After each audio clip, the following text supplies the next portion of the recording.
Let's go.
Welcome to another episode of Ballroom Conversations. Welcome. How's everybody doing? Welcome. Hello, everyone. Good. I'm good. How are you doing? Can't complain at all. Can't complain. Start to another week. So excited about that. Thank everybody that's tuned in so far too. If y'all can do us a favor and make sure to go ahead and start sharing this to your house pages, to your own personal Facebook page, all your platforms. Yeah, all the ballroom groups, all of that. Share for us. Yes, exciting show. I was about to say I'm so excited. Yeah. I'm so excited for a number of reasons. I love everyone that agreed to be on here. I'm so thankful that they did. So funny, that last clip where Monet came on, no matter where I put Monet on this thing, she always was hitting the beat. And I was like, how do you hit the beat? Like, that was so crazy to me. I'm so excited. So I guess without further ado, let's bring in our panelists. Yes, our esteemed panelists. Who wants to say their names while I bring them up? I guess. Go ahead, Jamel. So the first in line, we would like to welcome to our panel the iconic, always made a moment, Jamie Balenciaga. Hey. Welcome, Jamie. You muted, Jamie. You muted. Dang, I was muted for that. Hey, guys. Welcome. Yes. Jamel, go ahead. The next, welcome, Mother Jamie. The next on our panel is another making a moment young lady who we all have enjoyed in this last season of Legendary. She was on Pose. I mean, not Pose, but she was on Pose too, though. She was on Pose, but what's the other show she was on? She's been on all these damn shows. But, she was on My House. There we go. My sister, my girlfriend, my homie, Lolita Leopard. Hey, everybody. Hey. Hi, Lolita. What's good? What's poppin'? We love your background, Lolita. Thank you. Good vibes only. Awesome. The next person we're going to bring up is someone who I admire so much, and we could not have her on this panel. She is one of New York's finest makeup artists, and she has definitely made her way in the ballroom scene. Let's welcome my girl to the panel, the artiste, Tiffany. What's goody, everybody? Hi, Tiff. What's up, everybody? Welcome. The next on the panel, we had to have this lady on here. She is definitely one of Kenya's favorite people in the world. It's the legendary Baby Garcon. Good evening, good evening. Well, let's be corrected. I'm an icon. Icon. Thank yeah, you. I was about to I'm sorry.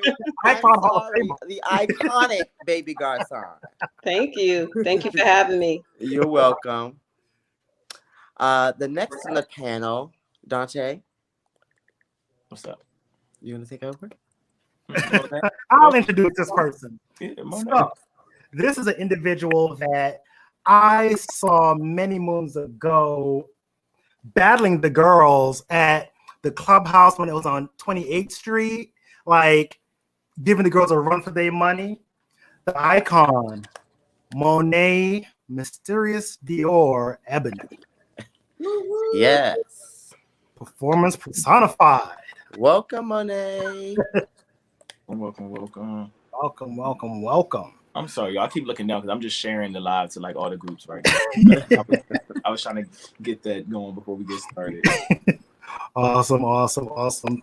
Hey, James is saying, giving y'all a shout out. AC Doozy. Uncle James loves the girls. He loves his girl. Daddy. Awesome. Thank you all. How's y'all day been? Let's go ahead and talk about that. It's been amazing, honestly, and busy. I can dig that. Very exhausting, but good. Yeah. Very exhausting. Well, we thank you. Yeah, clients, back-to-back clients this morning. Oh wow. Get them coins, girl. We like the clients. Yes. We want to thank you, ladies, for taking the time out to come and joining our panel and having this amazing discussion and conversation. This is something that we've been doing for a past few months now. And it's been getting hotter and hotter and hotter. This has been one of the most suggested panels out of all of our panels that we have had so far and that we're planning in the near future. So I cannot wait for this conversation to start because this is something that, you know, we don't get a lot of recognition for. People don't acknowledge as much as they should. And, you know, again, as I always say, the girls really run the world. So we just want to welcome you, ladies, and thank you again and again and again and again. We can't thank you enough. Yes. Thank you for having us. Problem. So without further ado, let's get into our questions. Yes. All right. So the first question we have is, what made you choose ballroom? And you can answer at any, you know, there's no order. What made you choose ballroom?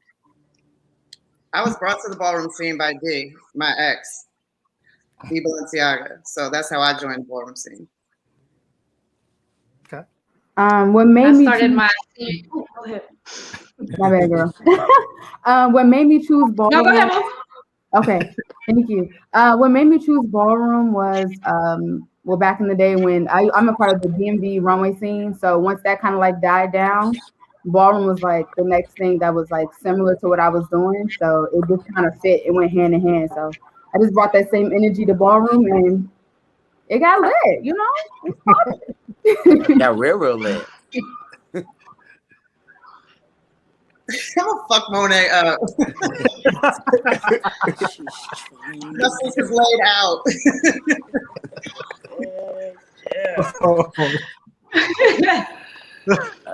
Tiff, you were speaking? I started ballroom my senior year of high school. I was gonna quit dance, and my best friend at the time, he snuck me out to Indianapolis, and you know, we left Ohio, took that drive, being in high school, went to my first, it was like a little mini function in some little, it was like a storefront, to be honest with you. And I fell in love ever since then, and I just became a part of life and just been here ever since. So. Wow. Miss Baby. Well, I chose ballroom. I was modeling professionally. I ran into Bernie Jordan, which is my father, at a fashion show of mine, and he brought me to ballroom. And like everybody else, I fell in love since then. Why am I on here? What was that?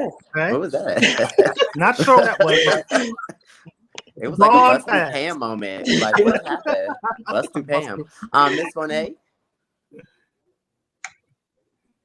I think Monet might be frozen. Yeah, I think she might be frozen, Kenya. You may need to message her and let her know that. I don't know if she sees that. Thank you so much, Auntie Racine Grants. We appreciate it. Yes. Okay.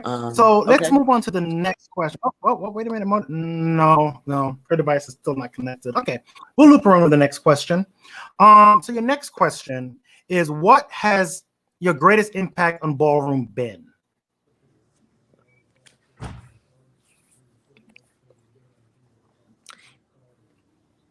Anybody? Anybody can go. Go for it, Tiffany.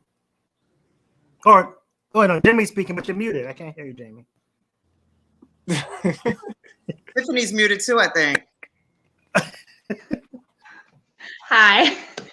Go ahead, Tiffany. I think for me, coming from the Midwest, I mean, there wasn't a lot of women at all coming from the Midwest, period. And I think that if there was, they would come to one ball and then you would never hear from them again. I think for me, coming from the Midwest, I wanted to be just like the girls from the West or from the East Coast that were making their name, like Jamie. You know what I'm saying? Like, I wanted to be those girls and be able to,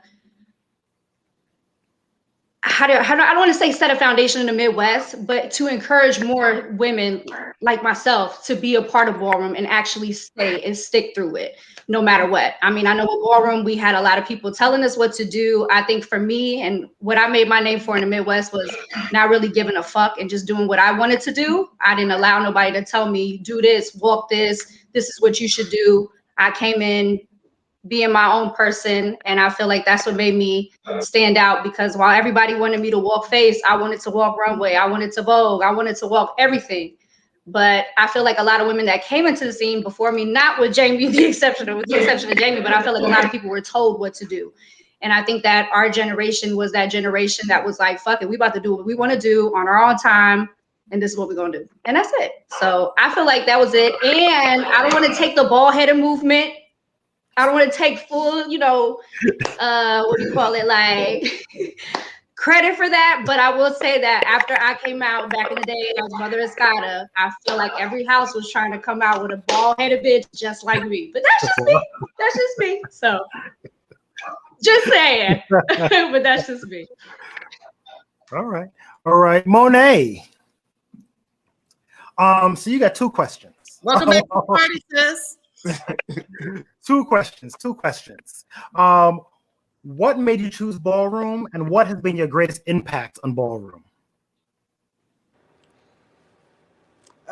Two people made me choose ballroom. One was my older brother, who taught me how to Vogue way back in the days of Midtown 43 days and Paris's Burning days, and I used to hang out on the pier and tracks, better days and things like that. And I was 13 and nobody was down there, but I was down with my brother. So I was good. And then Oh no, we lost her. I don't know what's going on with her service. Yeah, it's okay. Technology. Sometimes that's how it works. Yeah. Is she back? I think she's back. Not yet. Okay. All right. No worries. So let's go on to the next question. Dante, you want to take this one? Wait, everybody didn't answer the last one. Oh, I'm sorry.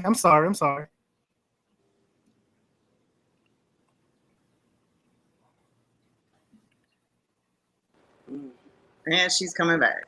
Yes, and she's back. Maybe. Okay, there we go, Monet. I don't need to apologize for something that's not my fault.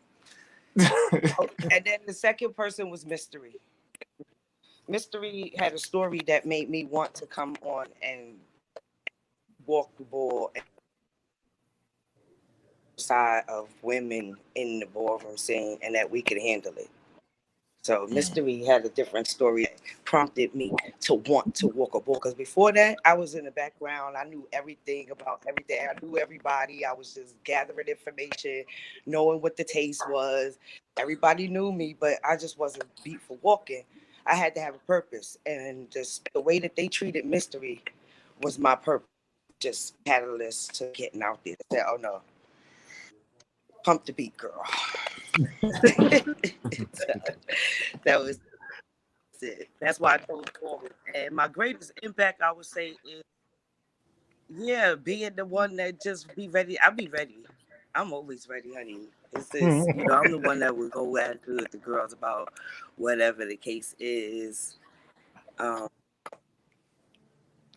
That's the one. I'm known. What they say is to be shady is the one I'm not standing down. Not standing down. No, I'll stand at the back of the runway. But I'm not standing down.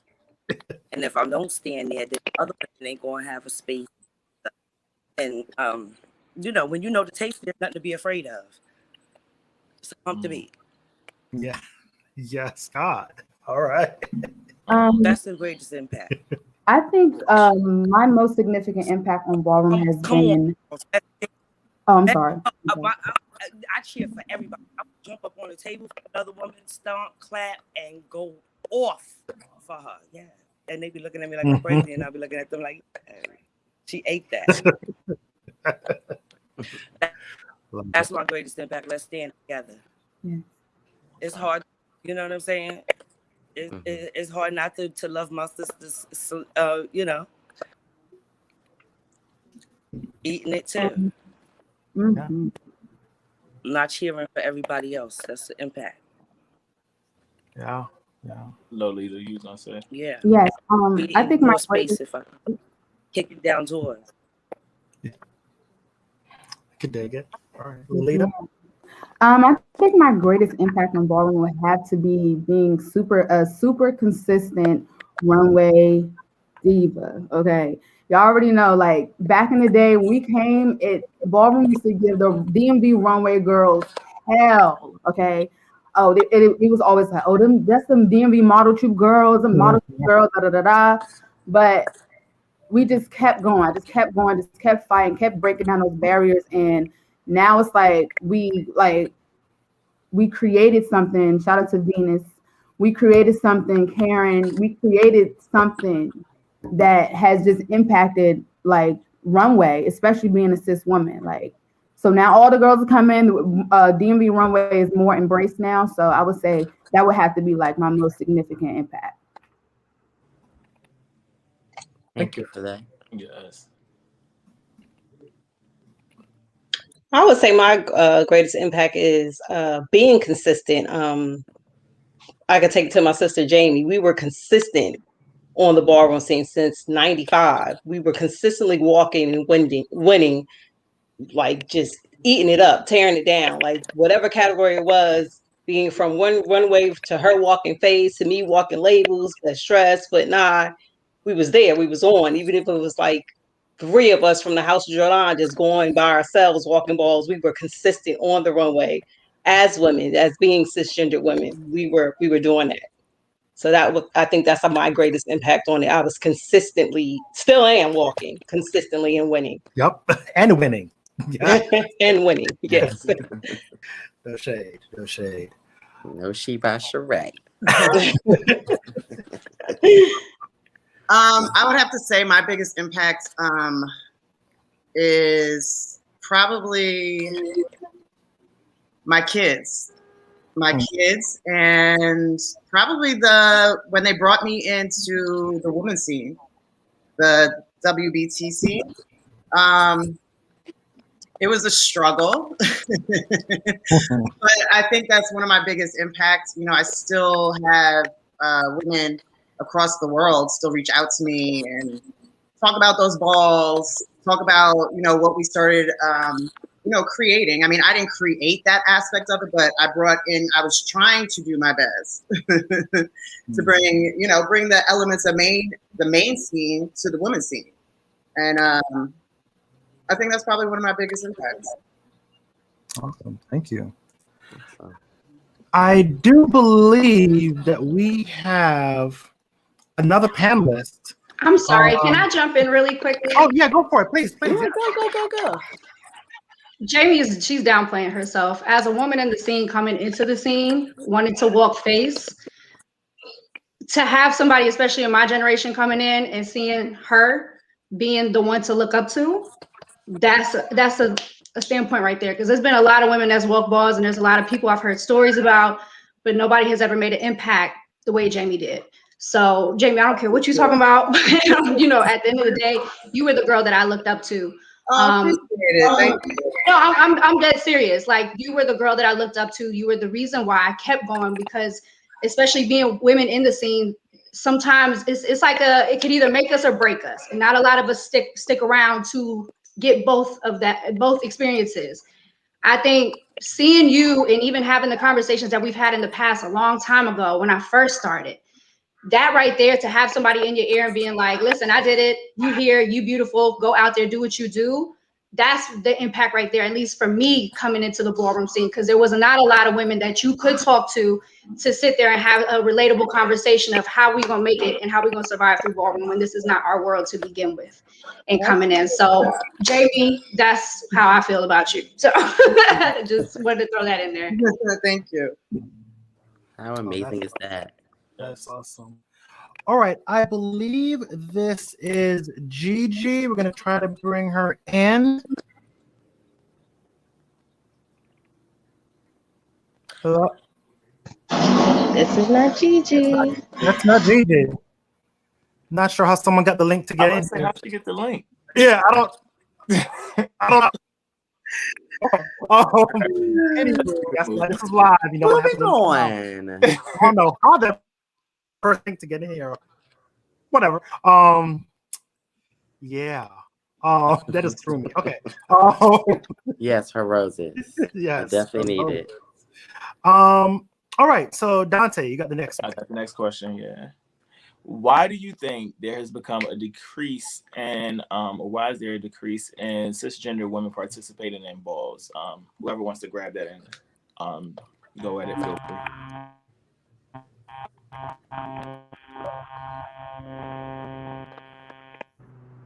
I think the reason why it's been a decrease, honestly, is because I think this one just. I'm sorry, Lolita. Can you all mute your lines in the back end because there's a lot of feedback? Thank you. I think that a lot of women have this thing where they're like, they don't feel like they'll fit in, or they don't feel like, because it's it's based off a male dominated and trans women scene, that they don't feel like they will fit in. But it's just like, no, when you come in, it's not even about that. I don't think it's about that. I think it's about us just coming out here and just displaying our talents and having a good time and just being consistent. And if this is what you love to do, when the moment you come, you're gonna be like, you're already gonna know if it's for you or not. You know what I'm saying? And it could be another thing too, where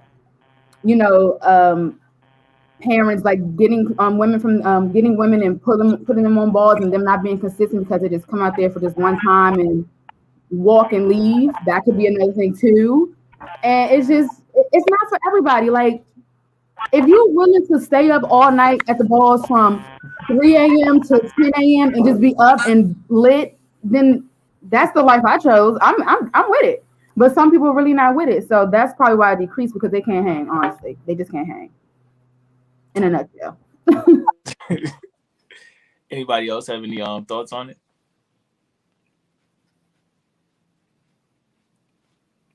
What was the question again? Why do you think there's been a decrease in the participation of cisgender women in the ballroom scene? I mean, cis women are iffy. Like she said, it's like a hit or miss. A lot of times, well, in my generation, a lot of times women were more consistent because I think there were more women involved back in the 80s and the 90s. I mean, there's houses that were created by cisgender women, the House of Ebony. So it's like there was a lot of women. I remember when I first started walking, like there was a line out the door, you know what I'm saying, for face. So there's just, I guess there was just more involvement. I don't know. It's like a hit or miss with cis women. and seeing the WBT scene, the women got turned off from the main room scene because they said that everybody was shady and they didn't want to deal with the shade. So, like she said, you know, you gotta have tough skin. It's not for everybody. Yeah, I think you have to have the self-esteem for it. If you don't, some people can't take criticism, you know, as well as other people can. And from being, you know, you can be a little shady, like you can get a little, not me personally speaking, but I never received it, but it can be heartbreaking. I remember like bringing my niece and stuff to what balls and she couldn't do it. It just broke her down. So you have to have the tough skin when it comes to being on a ballroom scene. So I think that's what makes some women not stay involved with it. I think that's what it is.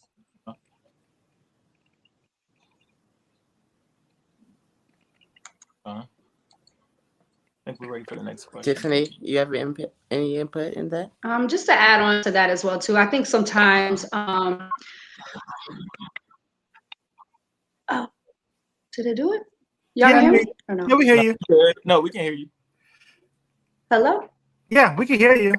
Oh, my bad. Sorry.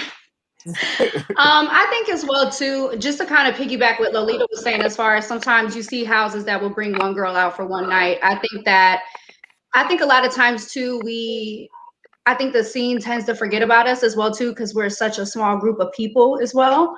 And we get the support, but I mean, you could even see sometimes in watching clips, the difference between a women's category versus a different category, you know, and how the energy is sometimes. I think the energy has gotten a little bit more hype now that there's more women in the scene, especially a lot more overseas women.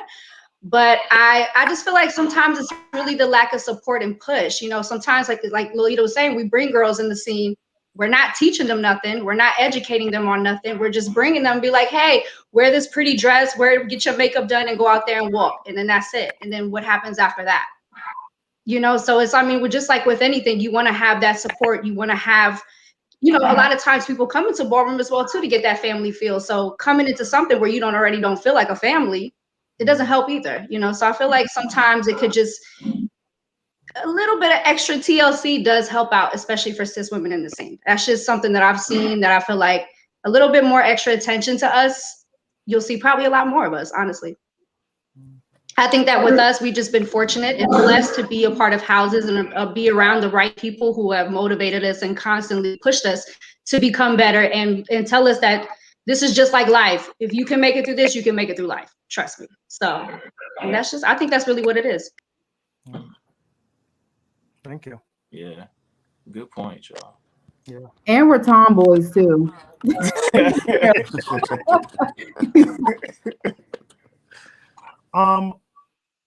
Before you go to your next question, Dante, we have a question that I do want to share with the group. I was looking to make sure we didn't have it as one of our prearranged questions. I think we asked about the other words, but we don't ask about cis. Yeah. So, how do you women feel about the term cis?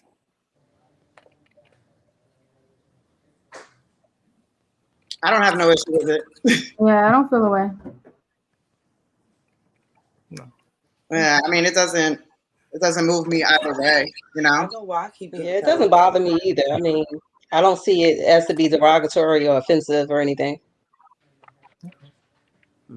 Awesome, thank you. I just wanted to make sure I'm just tired of the names. It's better than 50. It's so many. Yeah. It's so many world, so many changes, but we just gotta keep on changing and moving forward. Yeah, keep on evolving with that. Yeah. All right. Next question on you, Dante. Is it possible? You can keep for me. You can keep it. We're not. That was Monet talking. Yeah. Okay.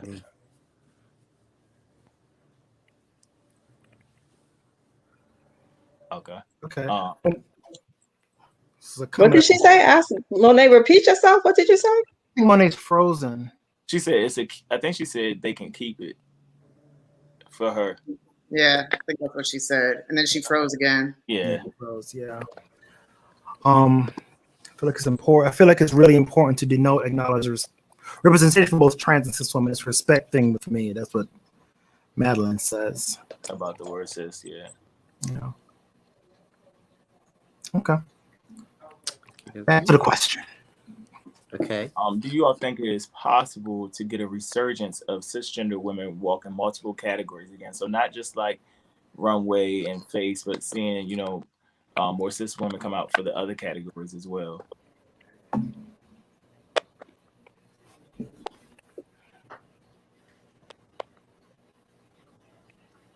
Well, I mean, I think anybody.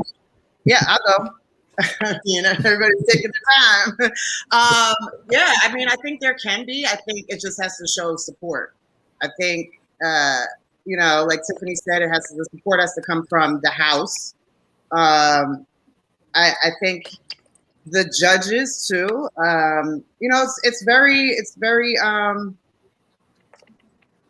What's the word I'm looking for? That's my time.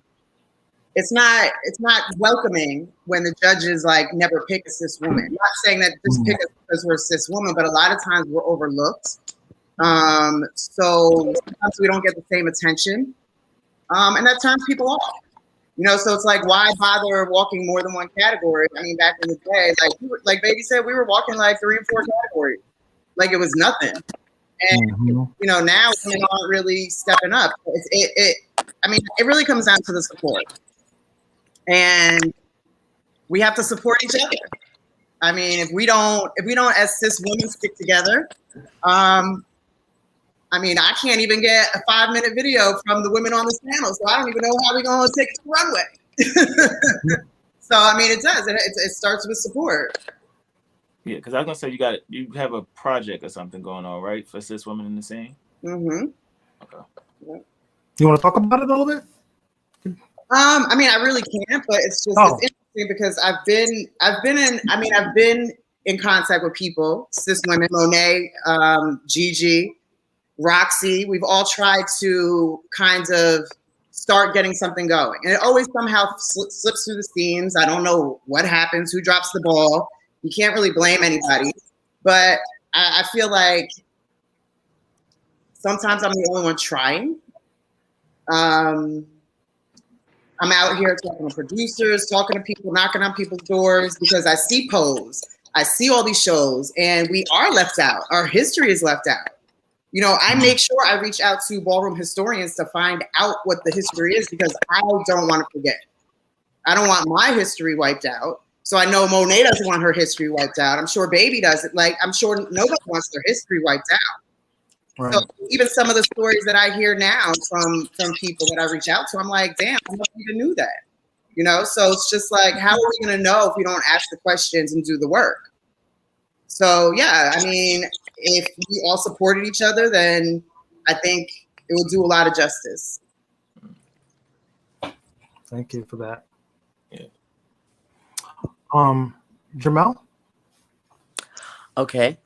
With all the hate crimes against the trans community, how does this affect you, and what are some things you would do to attempt to change this? Anybody can go.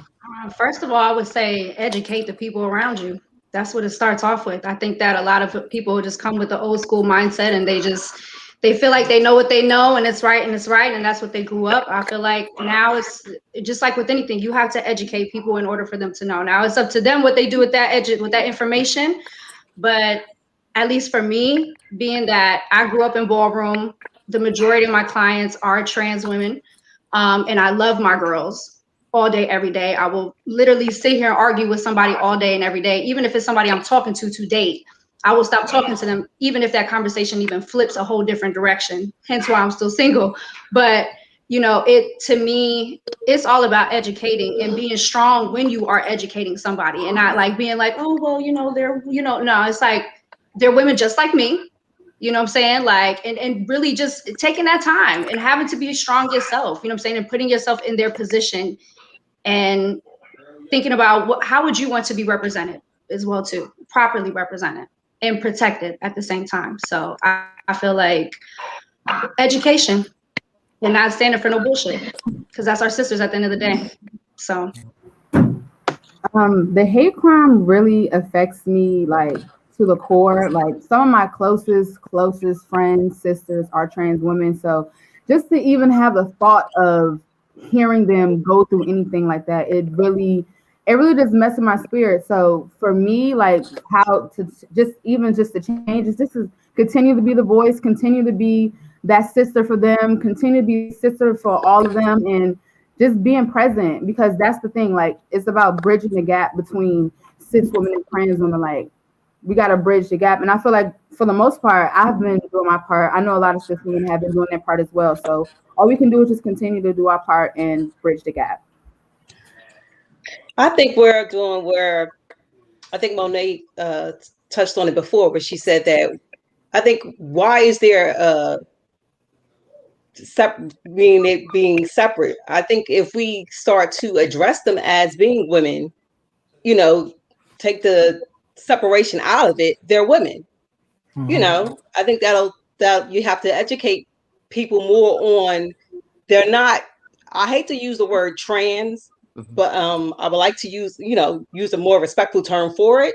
So I don't even, when I'm speaking of my house kids or my sisters or whatever, I don't say trans. I'll say one of my girlfriends or one of my sisters is coming over, or I'm on the phone with one of my good girlfriends or something. I don't even say trans. I think it's disrespectful. That's just me, you know. So when it's a crime against them, I take it personally to heart, because that could be me. That could be one of my sisters. It could be one of my kids. It can be a family member or something like that. I think if we take that separation out of it, we can go a long way. So that's just my my take on it. I think it sounds like it's a lot of titles. It's like when when you start talking to somebody and they say, oh, I don't want to put a title on it yet, and I think if we take away that part, people will be more unified, because it's just you're a woman or you're a man, that's it, and respect on each on either side. So I really appreciate that from the both of you, but I really want to answer a little question, Kenya.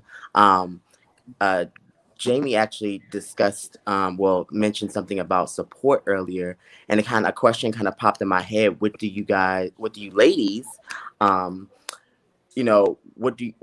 kind of support would you like to have from, I guess, the male side of ballroom, and what do you need to see that needs to improve more so that the gap can be closed or start to close? stop treating us like women and treat us like anybody else in the scene.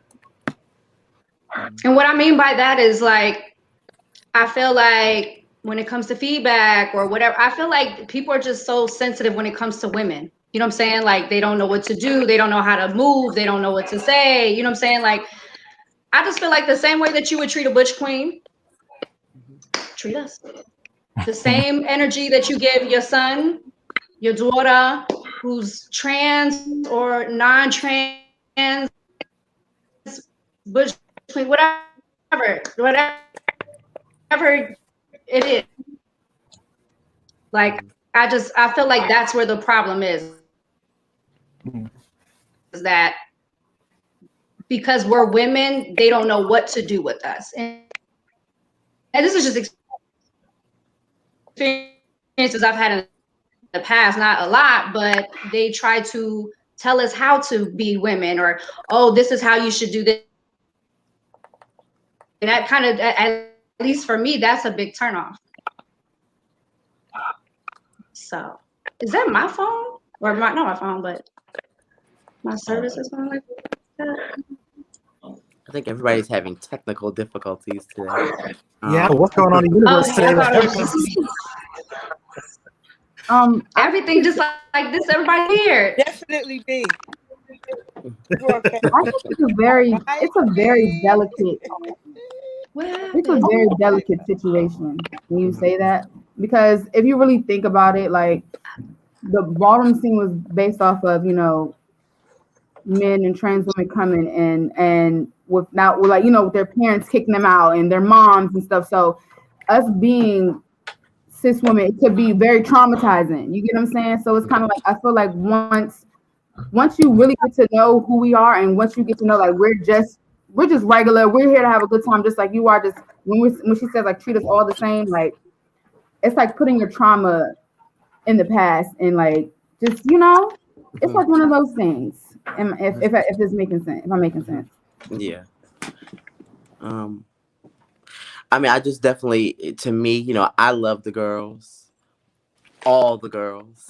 That I feel like we get, us as males get that sachet, that sass, that sarcasm, that femininity comes from women. Like I said, I always tell my dad always tells me all the time. He said, "I don't care how gay you are, vagina runs the world. I don't care." And I didn't understand the thing because I took it so, and it like what? I didn't understand it. But now as I have gotten older, it really does make sense. You know what I mean? We get everything from you ladies. We emulate those things. We see that our moms and our aunts and our sisters and our cousins, do, and we bring it to life, and we kind of transform it in our own way, and we made it a thing. But it comes from you ladies, so the respect is there. I just think that the males in ballroom need to embrace that a little bit more, and really go back to being chauvinist and really showing women, treating them as anybody else, and not like just a separate clique outside of, ballroom, if you will. Okay, I'm sorry I took over there with that. No, you're fine. I actually want to bring in another guest. We have another guest that was going to come in for a community spotlight, but since we have a slot, I want to bring up Karma Balenciaga. Hi, Karma. Welcome to the panel. Welcome. So the question right now is about hate crimes. Jamel, you want to go ahead and shoot your question? Yeah, so the question reads, with all the hate crime against the trans community, how does this affect you, and what are some things you do to attempt to change? Yeah, she's jumping in. Oh, okay, my bad. Yeah, no worries. What are some things you would do to attempt to change this? Okay, y'all so nervous, and if you know me, I'm not even quiet. So it affects a lot of my friends and people I consider family are trans. So I take it personally whenever anything happens to them. And what I try to do to help the change, I heard Lolita mention something earlier about, bridging the gap. I try to bridge the gap, to try to lessen the hate, to try to lessen the confusion, to just to have a level of transparency and understanding. Okay. Thank you for that. All right. So what we're going to do now is we're going to, since Karma is on, thank you for joining us a little bit earlier than we planned, but thank you for joining us. We're going to go right into our community spotlight. Dante, want to talk about what a community spotlight is? So basically with our community spotlight, what we try to do is highlight someone from the scene. We try to go within the DMV area as of right now, who has a business of their own, and basically give them a spotlight sometimes to tell the community and everyone else that is viewing about their business, to hopefully get them more accustomed to it, let them learn about their business, and hopefully bring them more business. So this month's community spotlight is Karma Balenciaga. So I think Jamel is going to handle the interview. Yes. So I'm going to go ahead. I'm going to drop the rest of you ladies down. I'm going to put up Karma's. Stay down. Just yeah. Don't leave. Stay in the Don't leave. I'm going to take you off the screen for a second. Okay. Awesome.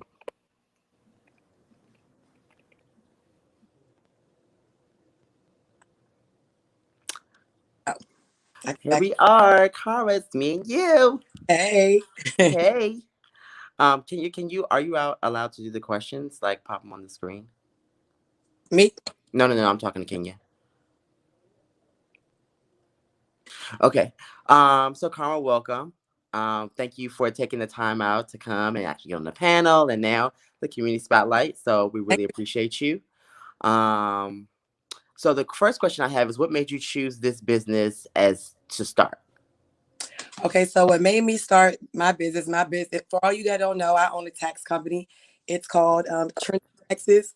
So what made me start was, being that I am a single mother of three, a Black woman, I'm pretty much a statistic teen mom, So I started the business to bring awareness to help our community and, other young mothers and Blacks to become financially free. So doing taxes, I help people start businesses. My business partner and I, we help people with credit repair because when you're in a better financial space, really no matter who you are, you can you can live better. You can leave thanks for your children, your children's children, your family. So that's what made me start that, as well as to show people no matter where you came from, no matter your past, no matter where you may be, what society may say, you can start anything, do anything that you put your mind to. Awesome. We love that. So the next question is, what are your goals for your business in the next 5 years? So my goals for my business in the next 5 years, I do plan on franchising my company out. So not just having one Trendy Taxes, have it all up and down the East Coast, West Coast, and giving other people a chance to purchase the franchise. So I really see myself like international, huge up there with Liberty Tax. We speak that in the name. Okay. Hallelujah. Come on, bring it forth. All right. Okay, can you the next question? What is your mission for your business? Okay, so my mission, like I stated earlier, is really to bring and help our people in our community to just get financially free. Because a lot of us really, we tired of living paycheck to paycheck. Yeah. About money, stressing about bills. A lot of people are not good with finances, or they just don't understand. Or when you go into some of these bigger companies, or just mom and pop, whoever, you walk somewhere, you don't really have an understanding. And go through life on a day-to-day, like I said, not really understanding. So my mission is really to bring understanding, to bring knowledge, to bring relatability to finance, to make it fun, even though it's not fun, but the importance of it, and make it kind of exciting to kind of do tax, start businesses, get money, so everybody can just be a boss and be happy. Yes, we love that idea. How would you like to give back through your business?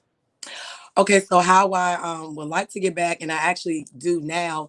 A lot of times I give away business packages. A lot of times I give away free tax preparation. A lot of time I give away, me and my business partner give away free credit repair. Just did a giveaway maybe at the end of last year. We gave groceries. We gave, knowledge is power. You know what I'm saying? Not maybe the monetary, but it's helping people understand, giving them the knowledge. So whereas some companies always charge for different hundreds of thousands of we just like to give back, and I do, you know what I'm saying? Yeah. Well, we appreciate that. We appreciate that. The next question will be, what makes your business different than anyone else who's in your industry? I like this one. I'm getting less nervous now. So, like I said, I don't want to be repetitive, but like I stated earlier, taxes, financial, most of the time it's boring. Like it's very boring. Of taxes, and when I think of little things, I think of like the Clear Eyes commercial, like Clear Eyes, blah blah blah, boring. And the average tax preparer, no shade, is not like they're not wearing red hair, they're not doing those because you're not supposed to. But how are you not supposed to be a person, or if you like hair and colors? So I know what stands me apart from the average tax company. First, Trendy Taxes. I try to just be fly and bring relatability and fun. So and it's not really hard for companies out to do that. Yeah, definitely that. For them, but Kenya. Okay, so I want people to know exactly where they can find you. So please tell them all your information, all your social media platforms, and all that good jazz. Okay, so my personal page on Instagram is Miss Trendy, MICRENDI. I say that because I found a lot of things through that. But my tax company page, everything is Trendy Taxes, TRENDI.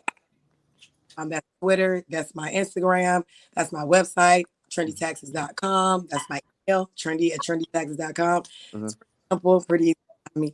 I am in the Virginia area because of the virtual thing, and my credentials allow me to service anybody in the U.S. or whether you want business credit, personal credit, tax preparation, business consultation, standard taxes, getting your taxes done. It's going to be the one-stop place to come. Yay, we love to hear that. Well, thank you so much, Karma, for allowing us to share your spotlight. We'll put the spotlight on you for our conversation. And for all those who do not know, it is National Women's Month, or International Women's Month.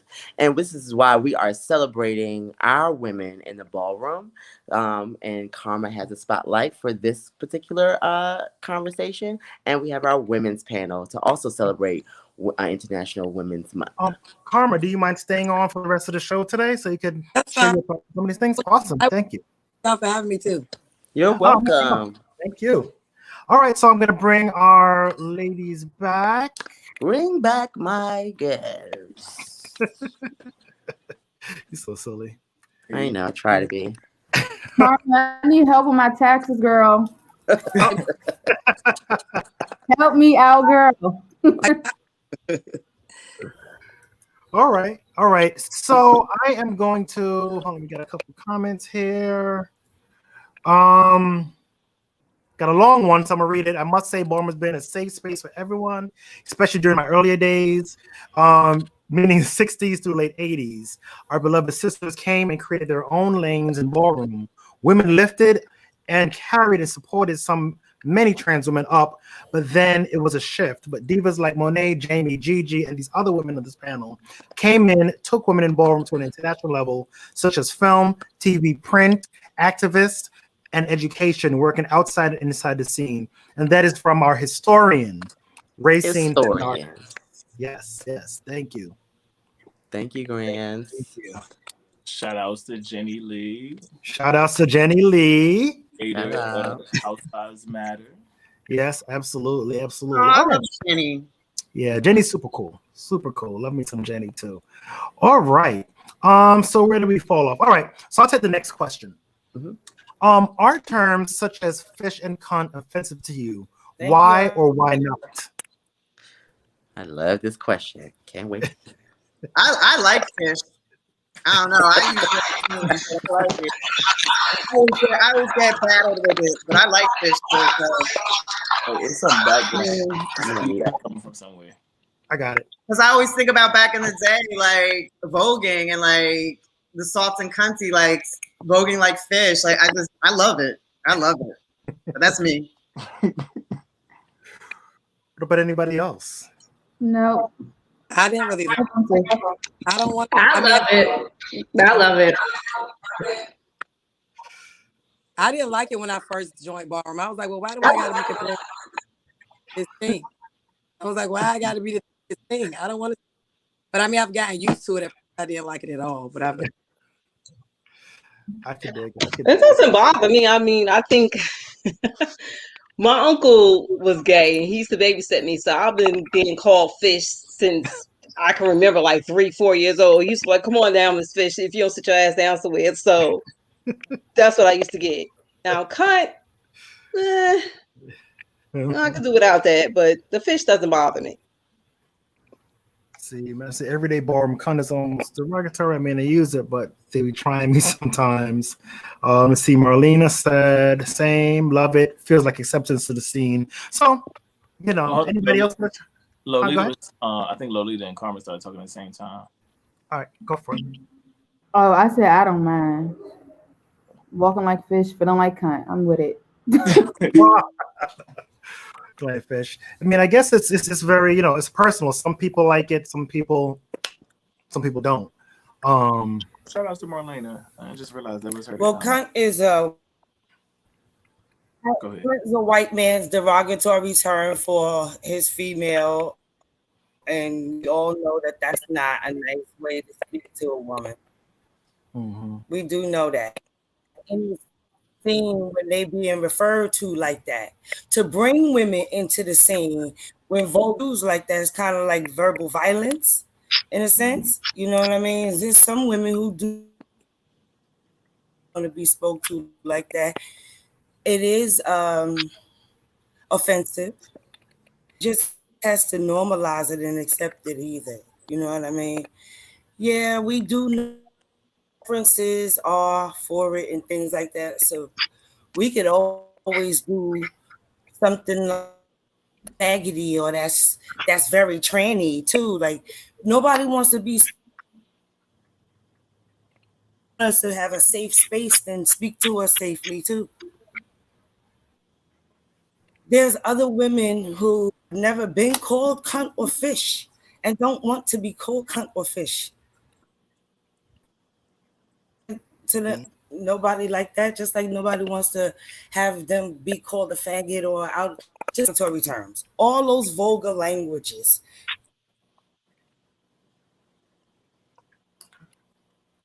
Thank you. But okay, yeah, it is what it is. Not saying that it still at the same time, there are other words that we could use to describe the female.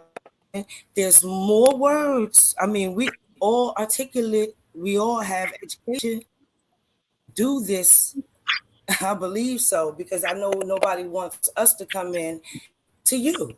And then you're gonna beat the cunt, and then you're gonna beat the fish, and all of those things. So how can I bring somebody here and they be safe?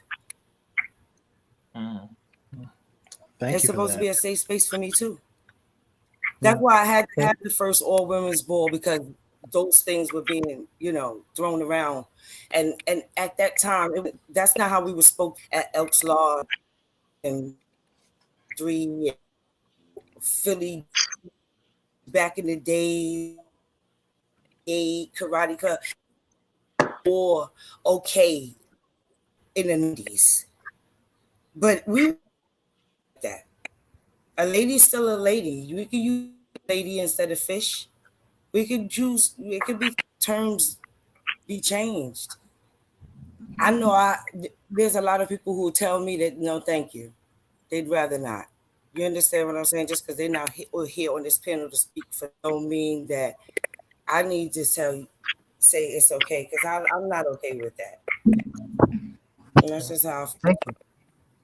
Thank you for sharing. Thank you for sharing. Yeah. Go ahead. No, I was just gonna say, I think it's kind of like one of those things with you. I got a lot of men in my family. I've been around a lot of men, and I've never been, unless it was really on the terms of trying to disrespect me. Want to make it uncomfortable for me to be in the building, or you got to keep doing the saying fishy cunt. I know ballroom ain't for the faint of heart. Ballroom's just like this broadcast. They kick me out, I keep coming back, and I'm coming back, and I'm gonna keep coming back. I could have been trying to stop trying to come back on this broadcast. Keep coming back. Just because the majority is okay with something don't mean that it's okay. Mm-hmm. Thank you. Dante, you were saying something? We go through that on a lot of different platforms in life. Okay with a lot of stuff. You know what I'm saying? It doesn't make it right. It doesn't it's passable or should be normalized. It's a society. We have to have some sort of standards for each other, right? Correct. Not a platform or soapbox. It's not. I fear for my trans women just like I fear for my sisters.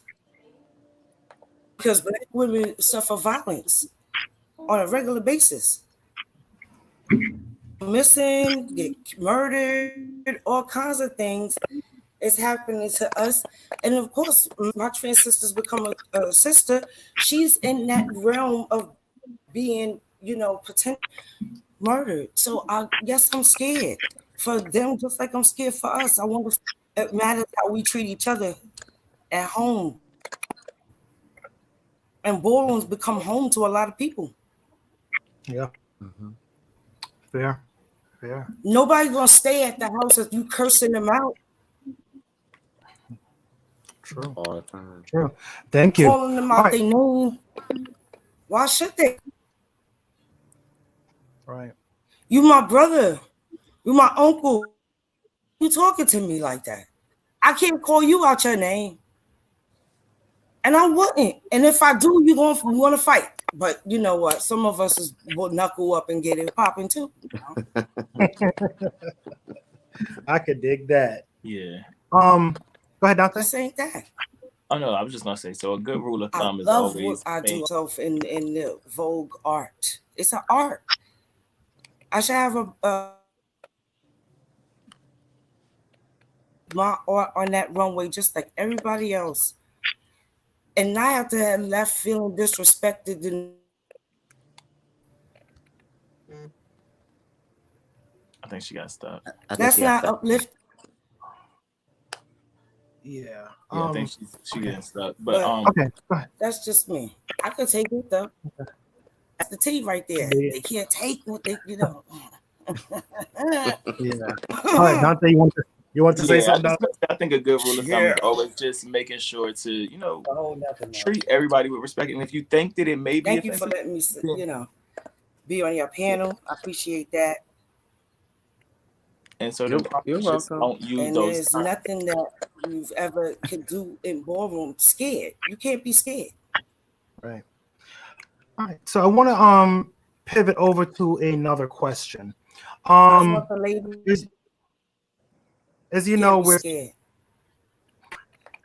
still in the middle of a pandemic. So my next question is, what are your thoughts on the COVID-19 vaccine? It's a chop. Me. You wouldn't do it, Lolita? No. I'm too like. Yeah, a lot of no's. Yeah, I feel like that.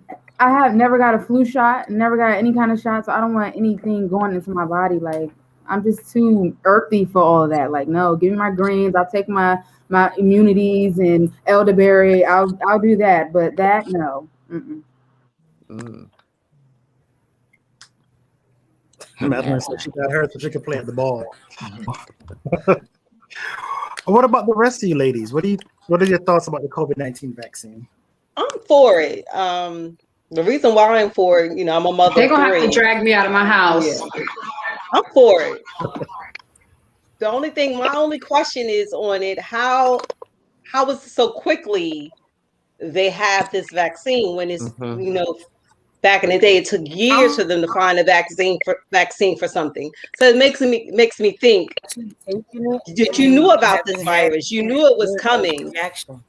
And so, I think they knew they was. Well, I'll let her finish. Go ahead. Wait. Okay, I'm not sure. Okay, go ahead, baby.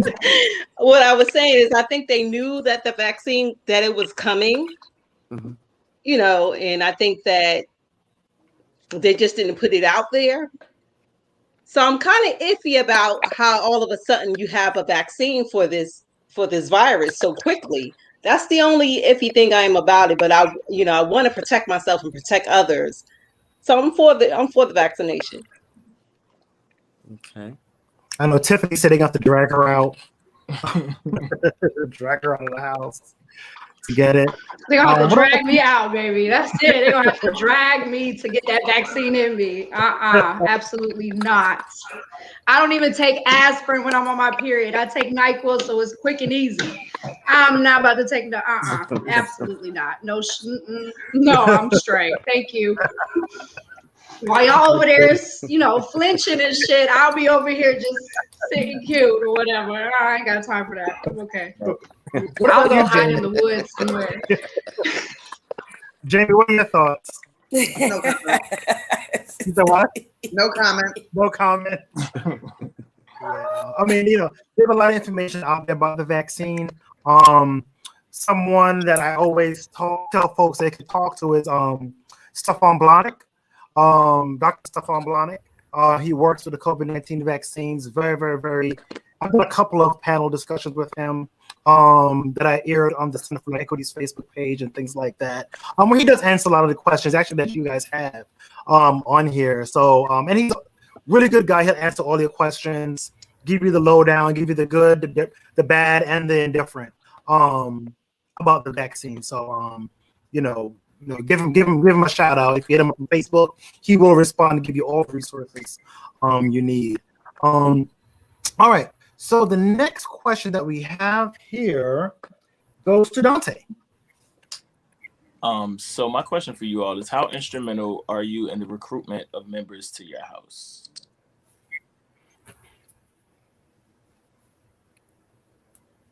Anybody?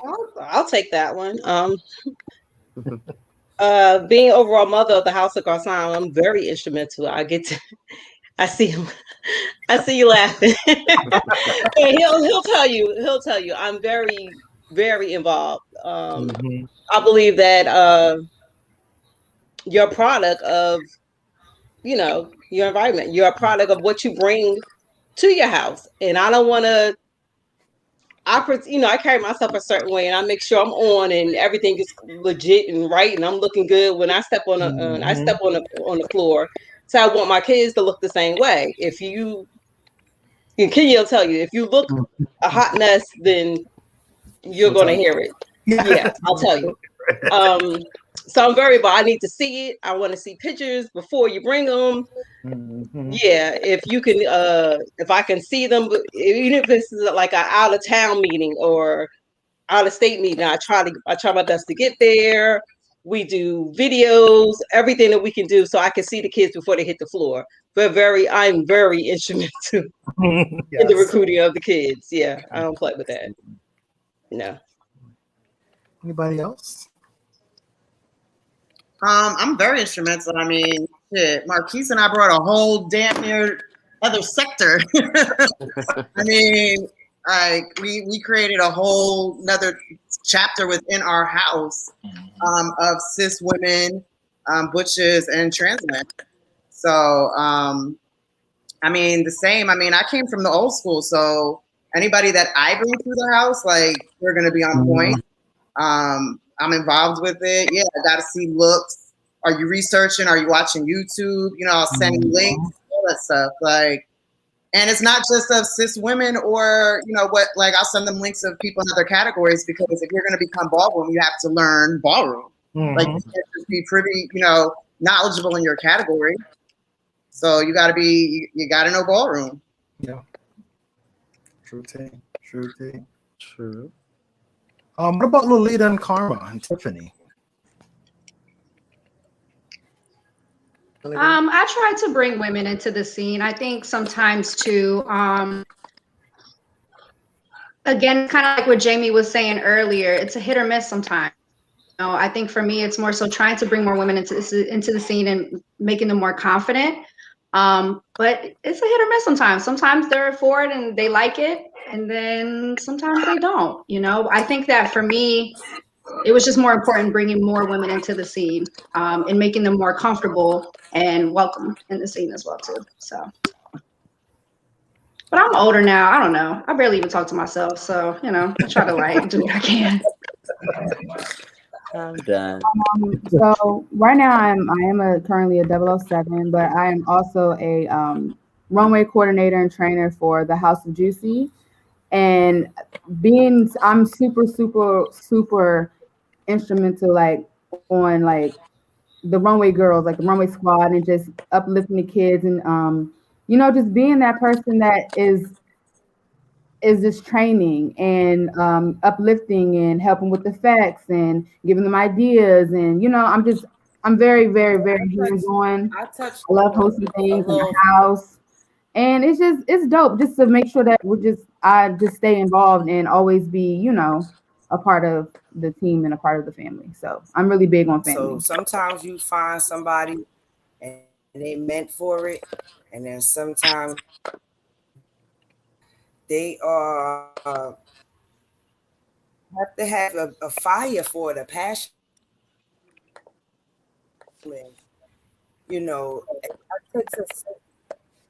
Many are chosen thing. Like, somebody has to have it aside. Thank you. Karma, we're gonna. So picking people for is not necessarily just choosing anybody. It has to be a connection. It's destiny included in that as well. Every woman on this panel was destined to be in ballroom and to do exactly what they want. I haven't gotten a chance to say hi to everybody and say I love y'all. Personally, but I know you guys. I watched you for a while, and I live. I hit the floor. I love what you do individually. I see everybody's different light. I appreciate you for keeping it going and just being who you are on the floor, because every last one, and that's why you're here. And whatever you teaching your kids and every light you shine to somebody else, to one of our other sisters, to every the other people, all what you do, keep going. Keep going. That's why I would say every torch you get, keep it lit. And if you can light somebody else's torch, pass that mantle, pass the baton, run faster, run harder, run stronger than all of the olds did. That's what I love for y'all to continue to do. And teach the ones under us to run stronger, harder, and faster than we did out the gate. If you want to bring somebody in the ballroom, make sure that they ready to stomp the yard. Jamie know what it is. Mm-hmm. They got to be ready to stomp this yard. Yes. Pass that mantle right. Pass them torches lit on fire. Make sure that torch is on fire. They pass it. If they got the fashion to keep the torch lit with them. You know what I mean? When they run that race with you, all right, go and kick yourself in the ass. I'm telling you. Thank you for that. Jamal, you got so I would say the next question would be, oh yeah, you cute, so you could come. Oh, you could dance.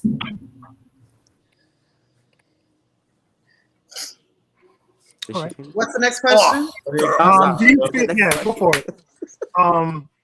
Dante, the next question is, do you feel that it takes longer for cisgendered women to be acknowledged, deemed, or even just celebrated for their success in the scene? Karma, we don't hate each other. Karma, absolutely. We're gonna start with you, Karma. I know we've seen your posts on Facebook, so I want you to go ahead and just kick off this conversation. What post on Facebook? I don't know what you're talking about. Other people be posting. I just be trying to, all of them, girl. I be just being quiet. Like, how do you feel about this? How do I feel about it? Mm-hmm. I mean, it's no shade. Like, it takes us forever. I mean, no, and if you really know me, I'm very humble. I mean, the proof is in my pudding. Like, come on there, what else?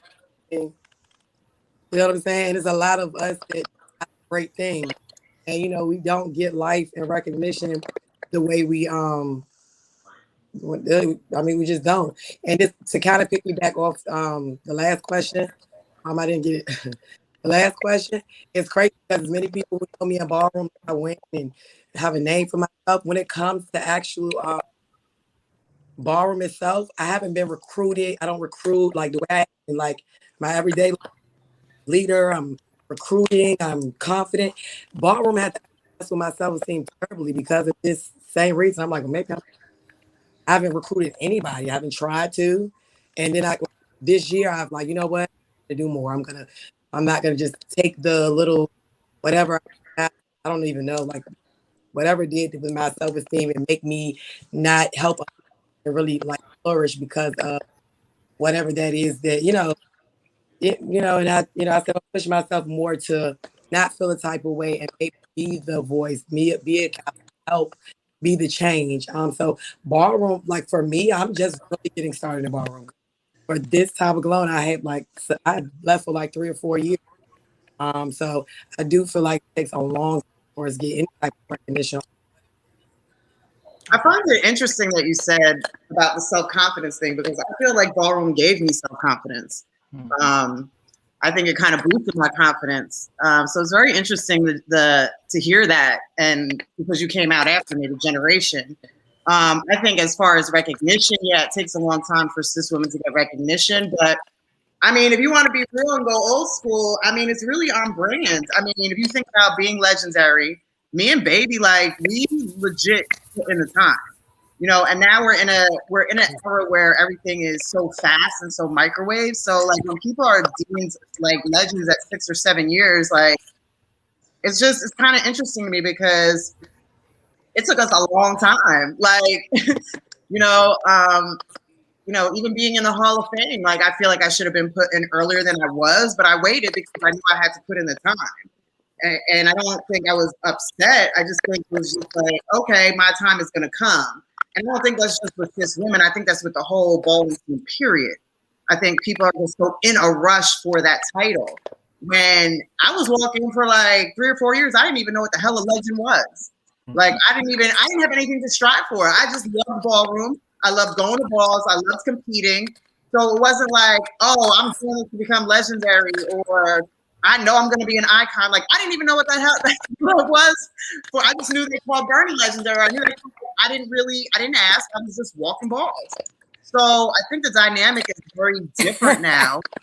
I think the dynamic is very different now because there's so many different entities, you know, like it's the social media, it's everything that just everybody thinks that they deserve this title when you don't even put the work in.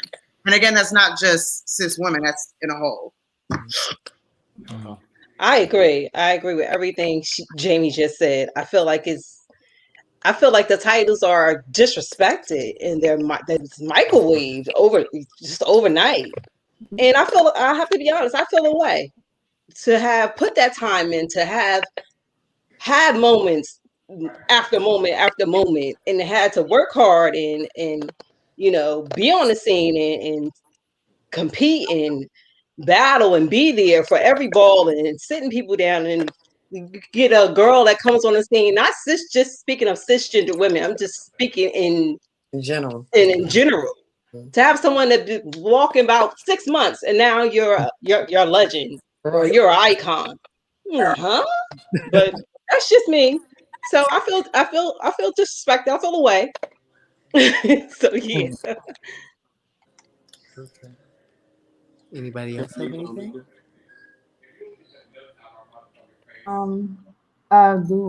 Do I feel away? No. I mean, I'm the type of person where I like to take my time with things, and I understand that everything is a process. So, if what's for me is for me, and as far as like being celebrated, like I will say one thing that ballroom has taught me is to not look for validation in others. So once I started celebrating myself and started celebrating my growth and not really looking for the validation from other people to give me the celebration that I needed, I just keep going. Like I'm celebrating myself. Yes, I won that ball, or hell, I got a good grade or whatever. Like I just celebrate myself. So whatever makes me happy, and I have my core people around me who we are, we feed off of one of each other. We celebrate each other. So I don't really look for validation of anything, honestly. I will say that. Yeah. Okay. Tiffany might be frozen. Oh, there she goes. I think I don't know. I think for me being in the Midwest, I was one of the very few cis women. I think it was maybe like 2 of us out there, 3 of us actually. So my experience was a little bit different, I guess. We did get celebrated for what we did in the Midwest and stuff like that. And I think too, I was a part of great houses and around great people who celebrated me. So I didn't really need like a full ballroom acknowledgement of who I was and who I was becoming. And just like what Lolita was saying, I think ballroom, what it taught me more than anything, especially being a kid who always looked for, recognition and just that attention, it really taught me not to give a fuck. And I think that once I started not giving a fuck about what anybody thought or whether they thought I should be a legend or not, or whatever the case may be, it came faster. And I think too, it's all about what you manifest and the energy that you put out there as well too. If you want to be a legend, put it out there. I think literally for like 2 years, even though I wasn't as active in ballroom, but I have been in ballroom since I was 16 and I'm about to be 34 this year. I didn't believe that I deserved to be a legend. I became one, but I also manifested as well too, because I had to really sit back and think, you did your part. And I do remember you, Karen, from like way back in the day, like way, you used to have the short hair. I remember you. And when I saw your post, and I'm like, I remember this bitch was out when I was out. You know what I'm saying? Like, and it's surprising that she hasn't got that recognition. But the best thing I could tell you is just like Lolita was saying, it's just, you can't give a fuck about shit like that. At the end of the day, you know what you've done and you know the impact.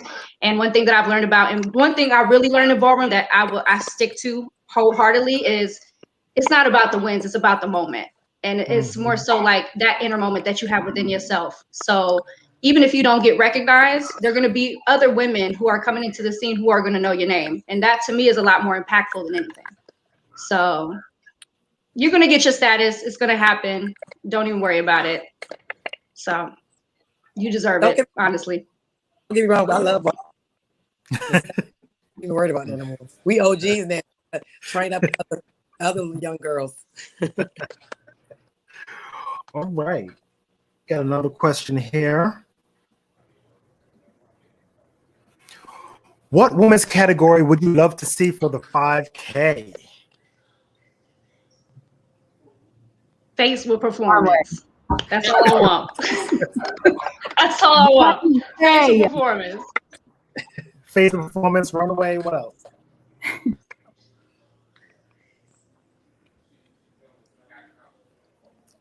Jamie, baby. Oh, you were asking me? Oh, face. Right. He said, face that. I would have to say maybe runway and labels or runway and foot and eye. But you know, that's me. So I think best dress would be cute too. Best dress. The girls be dressing, okay. Yeah. The girls be in a good toe. They do be in a good toe. In a good toe. All night. We be in the hills all night. Madeline said all three of them. All three. Y'all make the queens walk all three for $5,000? Y'all make the queens walk all three for $5,000? No, ma'am.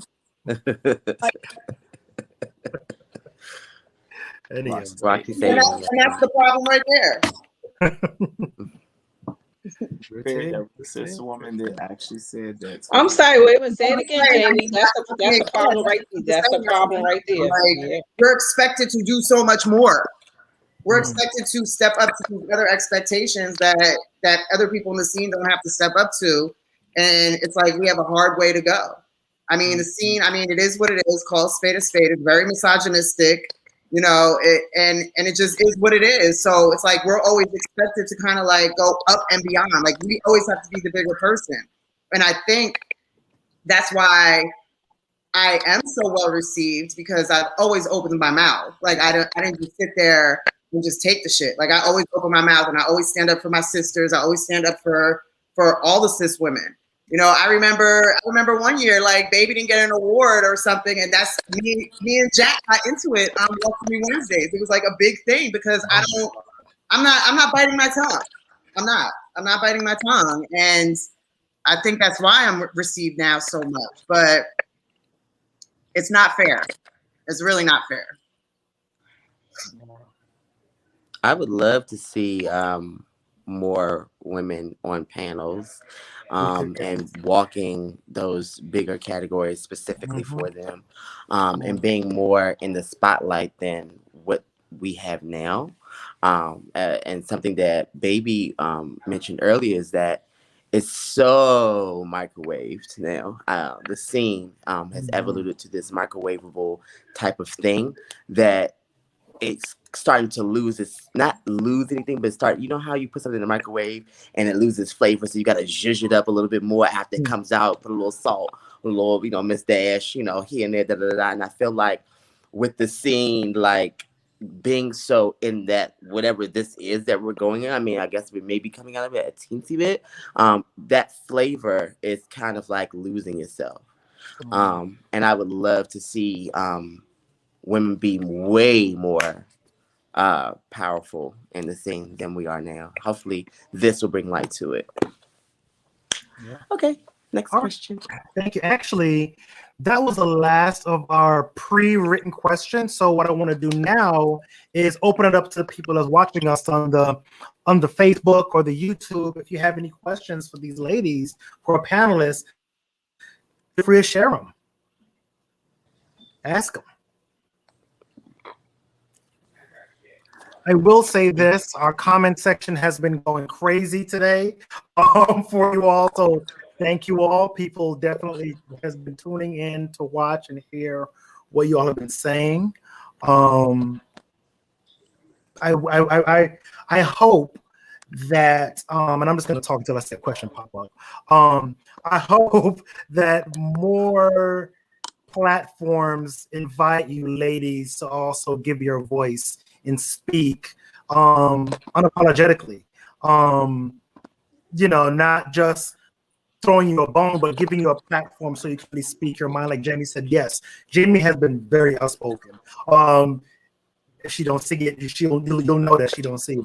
And that's love her head. You gotta respect her for that. You know what I mean? So definitely shout out for that and holding it down.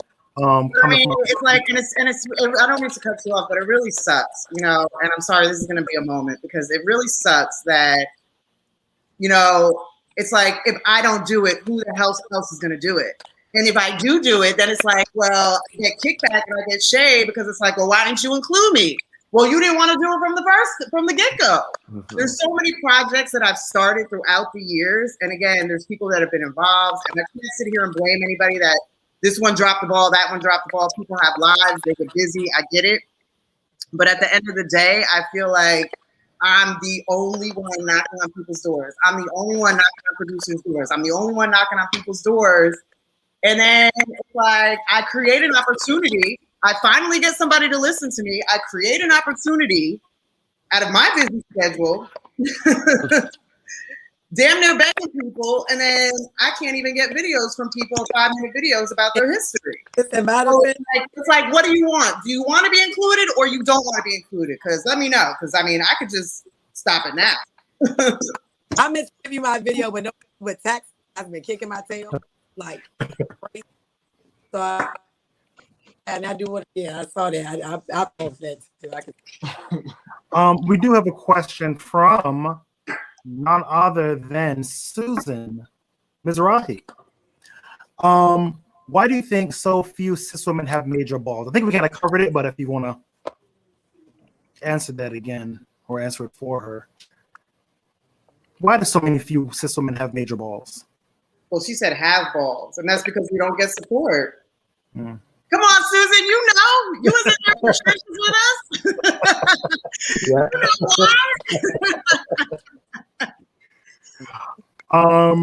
All right. Yeah. Go ahead. No, I was saying you got another question. No, I'm saying in the trenches, Susan. I'm not saying this got to the panel. I'm saying in the trenches, like, like back in the day, we weren't getting support like that. That's why we don't have it. All right. So we got another question. Oh, she says, shh, Jamie. All right, Jamie, baby, what was your moment when you knew arrived in Major Markin Ballroom? You want to go first, Jamie? You can go. Oh, you can go. I mean, my moment was getting my just due from Danielle Revlon. God bless the dead. I had been walking for a minute. It was at Mark Ballroom. This is how long ago it was. And I just couldn't find my edge in. I first came out, I was walking beat. My face was beat. I would like always lose by one vote because it was shade or something else. And then I started walking unpainted. And again, a lot of girls, walking at the back to the door. There were so many girls. They used to go through the category so fast. It was like, I don't even think the judges had a chance to even like get in. It was just like, pick one, pick one, pick one. And I'll never forget, they had, sad to say, they had Woman's Face bring it with dramatic beat. And Jamil painted my face that night, and I just was like, oh, okay. And Danielle Revlon stood up on the panel for me. And then that was it. Like after that, it was on like popcorn. It was like, boop, boop, boop, boop. I don't think I ever lost the ball after that. Maybe one. I think mine, I was actually, it's so funny. I was actually having this conversation, I think night before last. I think my moment was we were at a ball, and I remember it was me, Jamie, and D, Balenciaga. And they were getting me dressed. And Eve Prada was in the same room we were in getting dressed. And I don't know why, and I don't take it as shade anymore, but at the time, Eve thought I was a trans film queen. And she came to me and she said, "Are you walking?" And I said, "Yeah, I'm walking." And she said, "Oh shit." And I'm like, "Well, why is she acting like that?" And I remember her saying she thought I was walking her category, which was Film Queen Runway. And she said, "Oh," she said, "every time I see you, I'm like, oh shit, do I have to battle this girl?" And that night I walked and I told her, I said, "No, I walk women's runway, not your category." Until, now they group the categories together, female figure. But to get that recognition from her, to know that she was scared that she had to battle me, I was like, "Oh, bitch, I'm the shit." And that night it was girls lined up, like Jamie said, like to the back of the door. And I was just knocking them out, knocking them out, knocking them out. And I was like, "Oh, I'm here. Like, you, this is me. Like, what else is next?" Mm-hmm. So to get that from her, and I live for Eve Runway. Oh my God. Like, she is my favorite. So to get that from her, I was like, yeah, I've arrived. Now, isn't that a shame that two femme queens had to give us our recognition for us to feel accepted in the ballroom scene, to make us feel like, okay, I arrived. It wasn't a butch queen. Mm-hmm. It was a butch queen. Talk about I want to ask Lolita, Karma, and Tiffany that same question. When did y'all feel like was your moment? Did you just knew you had arrived? The moment I knew I arrived was in that black coat. That was the moment for me. That moment was so magical. Like, just even me being in the house practicing with that coat, and then it just happens. I don't even know how it happened. I'm trying to tell you, that's like the energy that I bring on the floor is like win or nothing at all. And if it's my night, it's my night. Like, I just have that type of energy. So when I came to the floor and that happened, it still, like, by me even talking about it still gives me chills, because I feel like from that moment on, the moments that I've just continued to keep making, like Tiff was saying, like manifesting like your greatness on the floor, like that's just what it is. Like, just continue to keep manifesting and manifesting. And that moment was like, I have arrived. Like, it was so much power and force behind the walk alone and just everything that happened. So that was my moment for me. Okay. My moment. What is the moment? What was my? I think the moment I knew it arrived, because when Dante, some people in ballroom don't know, but Dante, Lolita, y'all know how I really act. I'm all people. So when I first started walking all the way back then, I was so shy, quiet. I won't go do the most on the panel and do all that. But I won the first 1,000 for Faith. Richmond, and Richmond used to be flooded back in the day. Mm-hmm. The last ball before that, rest her soul, Barbie Mizza for Faith, we had tied. She beat me by one. So at that particular ball, I don't remember who it was. It was, maybe she was the overall mother, Ebony at the time, but she met Barbie, and the last moment they acted like they don't want to get in. But I started settling like a film queen. I was just like, I'm on the table, I'm going up, I'm going. The whole room went up. I'm in their face talking junk, like saying stuff. I won my first 1,000. Everybody went up. So I think that's when I, to beat the lady who beat Barbie, I'm like, can't tell me nothing there. All right. Yep. How about you, Tiff? You're muted, Pooh. Sorry, I'm trying to unmute myself. That's okay. Honestly, I think for me, it's a little bit different because I've had a lot of moments that I loved in ballroom. But I think for me was more so what ballroom did for me after, like for like my career and things like that, that really made me feel like I made it within my own community because my community was supporting me in other things that wasn't just ballroom, you know? Like I had the support of Jack, I had the support of, I mean, just a lot of people, you know, just being able to do, I mean, to me, my biggest moment, and this may sound crazy, was to be able to do Shannon Balenciaga's makeup. Like to me, that's a big moment for me, being a face girl and to be able to do her makeup, like, that's a big moment for me. That to me, that's how I knew I made it. Because I started ballroom because I love to dance, I love doing makeup, I love doing hair, I loved all of that. And to be able to have a career because of everything that I learned ballroom is more of a moment than anything for me, than anything that I've ever done on the floor. So just to sit there and be able to say, yeah, I got a career because of something I've been doing my whole life.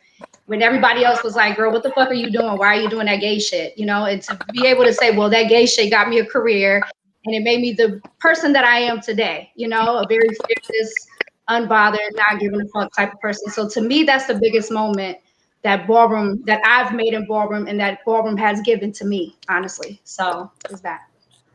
Yes. We want to thank all of you all, and we want to actually get like final comments from like each of you. If you have like a business, if you got some project that you're working on, anything that you want to leave us with or let the people know, now would be the time to go ahead and let us know, or let everyone know. Yeah, we can start. I don't care, whoever wants to start. I'll go. So what I have coming up next is I have completely like changed my whole career. Now I'm doing music now. Yes. I'm gagging y'all because the amount of love that I have received from everybody, like in the ballroom scene, international, just people making videos on TikTok, streams are going crazy. Like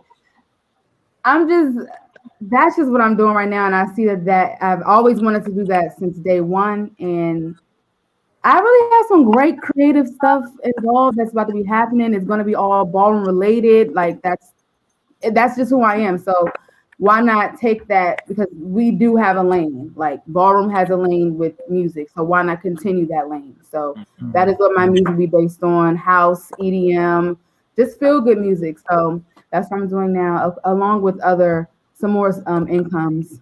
But y'all just have to wait and see. I'm only focused on this one right now, though. Thank you for the support. I love y'all. Stream her music, y'all, on all platforms. Stream her music. Stream her music. It's dope. That's crossover streaming now. Y'all go to my YouTube, run it up. Go to Spotify, iTunes, run it up, and send me some videos, y'all, because I can post it and stuff. Thank you. That's so good. Awesome. Who's next? Somebody posted who they want to hear next. Who would like to hear about Tony Jackson? Well, I already said my piece. No way, you got more though, because you got the. I said what it was, and I mean, here we are. So, but you can follow me at Miss Jamie Page on Instagram, and everybody pretty much follows me here on Facebook. I got my skincare, my face wipes. I'm coming out with some other products. Still trucking with the videos that I have. I'm going to make do with this production that we're working on. Let's see, what else? I got a whole bunch of shit going on. I got my podcast. I just interviewed Kip from Goody Mob. CeeLo Green was my first. Yes. Was my first test. I'm working with a distribution company. I'm doing events and production. So Jamie busy. Yes, I was gonna say, I haven't slept in so long, and I'm thankful because like last year was crazy with COVID. Like all my work just completely stopped because I was in events. So as soon as 2021 hit, it was like boom, all these doors open. I'm like, okay, I'm here. We love it. Love that interview with Steve, by the way, too. I watched that. I listened to it. It was dope. Thank you. I guess Miss Baby. Go ahead, sweetie. I'm sorry. I was just gonna say, just for anybody coming into ballroom, women coming into the ballroom scene, the best thing I can tell y'all is just keep striving. Don't listen to nobody. Just like ballroom was created for self. How do you put it? Self-validation in a sense. I feel like I don't know if maybe that's the right word. Expression. Just don't let. The best thing I can say is don't let nobody control you and try to change who you are trying to become or who the universe wants you to become at the end of the day. I feel like, maybe older generations of ballroom girls coming in, women in ballroom, we've been told what to do, how to be, what's this, everything like that. I just feel like, through the power of affirmation and manifestation, there's nothing that cannot be possible in this world, and I feel like if you believe it, you can make it. And I think that's why a lot of people don't, when they come into ballroom, they don't really make it that far because they don't believe, and you have to have that belief inside, that self-love, that self, like, you know what, I can do this, that self-knowledge in a sense, and just like that self-trust to know that you may not be good at it today, but tomorrow, next week, you might be the best at it. So, and just not to give up, at the end of the day, it's just like the world. You're going to have no's, you're going to have shady people, you're going to have people chopping you from the back of the runway. It's no different than going in for an interview for a job, and you just have to make it, work. And also utilize the talents that and I think this is for everybody in ballroom. Utilize what you have. If you have a talent and you're not working, utilize that. Take advantage of that talent that you have. If you're good at makeup, if you're good at hair, if you're good at Vogue, and if like Lolita, she's good at runway. She teaches runway classes. I feel like that's the best way to continue to keep not only just our community vibe and, like thriving, but it also keeps us thriving as well too, So I don't like when people are only a success story in ballroom, but I like when it's a both thing, when it's the outside world and ballroom world. So to be able to merge the two together and become successful is the most beautiful thing that you can get out of ballroom. So, and life. So affirmation and manifestations. That's the best thing I can say. Love it. Thank you for that. I love it. Last but not least. We got two more. Two more. Oh, Karma and then Baby, right? Either way. You want me to go? Either way. I'll go. Okay. Look out for Take Me For Me. It's a branded company I have with my boyfriend, Shady Prada. We do hoodies, t-shirts, anything that you need to print up, we got it. Take Me For Me. Also, I'm getting back into teaching Zumba. I love Zumba. Like, that's like what Jamie was saying, with COVID hit, knocked everything out. But now that it's back up and things are getting back up and running, look out for me with that. I'll be posting videos and stuff with me teaching Zumba classes and things like that. And as far as ballroom, with us being women, we are so strong and we are so talented. Let's get out there and show them what we can do. I used to always say to my father, Bernie Jordan, that anything he could do, I could do it better. So when it came to runway and the stunts and stuff, that I was right along with them, doing the stunts and everything like that. So anything, my thing was, anything you could do, I could do it better. So if you have that type of attitude, you can go far in life. Mm-hmm. Absolutely. Oh, okay. First off, I want to give beautiful women up, and gentlemen too. Y'all roses, y'all are women. Some of y'all I don't think I've met in person, or we haven't had a chance to have conversations, but I'm rooting for all y'all. Jamie, I'm definitely gonna give you a picture, and I feel good a video because I feel good to y'all supposed to send kids and taxis. 3 kids and taxis. Y'all saw what I looked like before. I got it. I had to go back. So, just want to say that. So I am gonna probably get back into my music. Lolita, I'm proud of you. We had that conversation in Paris.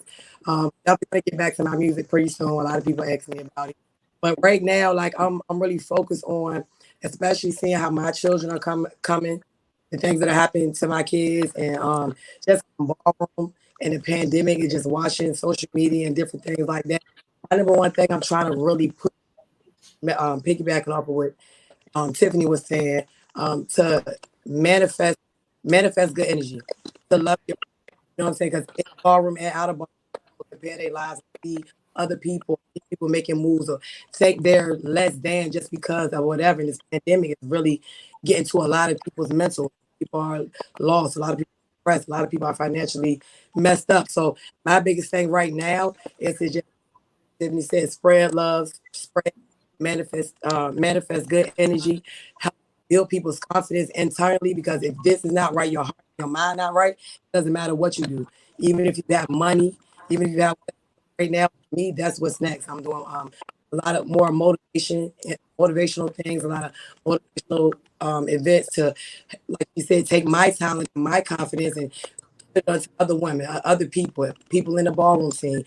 That's up for me next. You know what I'm saying? Just trying to manifest the energy, build businesses in our community.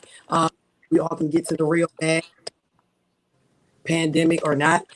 So that's my two main things. And, you know, to really storm again in ballroom. So, yeah. Awesome. Thank you. Well, Awesome. Yeah. So thank you. What were you gonna say, Dante? Go ahead. No, I was asking, do we have final words? I have final words as always. I have final words. I got still a lot to say. Um, Well, why are you thinking? Comment. Sorry, I was just reading the comments, and I don't know. Someone spammed us. Thank you all. Thank you all for sticking with us. Thank you all so much. This was great. Thank you. I just can't say thank you enough. We really wanted to make sure we gave each of you a platform to sit and talk about your feelings about ballroom. Baby and Jamie, as a little old skinny malnourished kid coming in the ballroom, I was watching y'all tearing the runway down. And y'all would have was like, oh yeah, slaying it. Like, you know what I mean? And to see, you other ladies like come up and like still like, I think it's great. I would love to see, more women come out. I remember when the women were really turning the scene and there was a strong women ballroom scene. I would love to see it come back. Shout out to Monet. I know there's been some technical difficulties, but Monet's another one. I was watching, years and years and years ago from, being in a club with Mystery and just doing the damn thing and just making sure your presence is felt and seen. Because I think it's important. So thank you all. Thank you for being transparent. Thank you for being open. Thank you for being honest. Thank you for just for saying the damn thing and calling the thing a thing. And that's what we want for you all. So thank you. Thank you. Dante, no, I mean, of course. Thank you for taking time out of your busy schedules to come and be on this conversation. This is something that we have been preparing for a while, and we were able to get, the icons, the legends, and the new girls on the panel all at the same time to really get a point of view from each sector, each era, and really allowing you guys to, you ladies, to be a part of something that, yes, it was created for us, but you guys are a part of that. You ladies, keep saying guys, are a part of that. And so we want to really, really, really thank you for your time, which is precious, and you be able to, come aboard. And thank you, Monet. I know you had technical difficulties, but we love you too. Yes. I would just say the same thing. Thank all of you. I know most of you all personally. I really appreciate you all taking out the time to come up here and talk with us. Hear and share y'all voices with us, which I think is so important because we don't always, like we said, get to hear from you all and hear y'all's point of view and y'all's perspectives. And we should hear it more. Also wanted to go ahead and shout out Susan Mizza, who has been completely instrumental in keeping Virginia ballroom scene up and sustaining for years. I think it would be a just due for us not to mention her, especially with her down there. Roxy as well.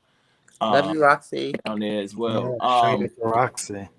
So yeah, just thank y'all so much. I look forward to continue to see what you all do. Jenny Lee, you as well for all that you do.